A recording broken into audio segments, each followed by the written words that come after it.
आज बनवूया मालवणी कोंबडी वडे। तर कसे बनवायचे बघूया चला। पहिल्यांदा इथं गव्हाचं पीठ घेतलेलं आहे 1 वाटी मोठी, ते चांगलं चाळून घ्यायचं। सर्व पीठे चाळूनच घ्यायची।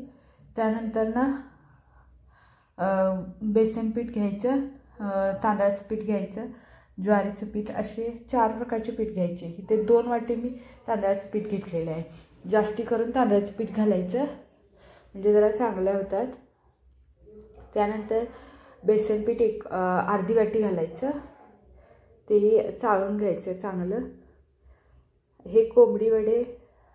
त्यानंतर मी इथं मसाला टाकलेला आहे, धने, जिरे, मेथी भाजून बारीक करून टाकलेलं आहे।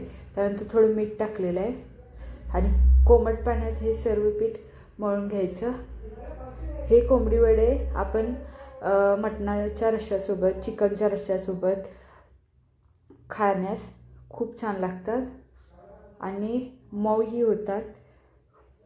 आणि करताना मी दाखवते त्या पद्धतीने केल्याने पटकन होतात आणि फुगतातही छान। त्यानंतर अशा प्रकारे पीठ मळून झाल्यानंतर ना अशा प्रकारे गोळा करून घ्यायचा। एक पिशवी घ्यायची प्लास्टिकची, त्याला थोडं तेल लावायचं आणि अशा प्रकारे सगळीकडून ते पीठ थापून घ्यायचं। थापल्यानंतर गरम तेलात घालायचं। बघू शकताय तुम्ही छान असे वडे फुगतात। याची टेस्ट खूप छान लागते। तुम्ही एकदा ट्राय करून नक्की पहा आणि व्हिडिओ आवडल्यास नक्की लाईक, शेअर, सबस्क्राईब करा।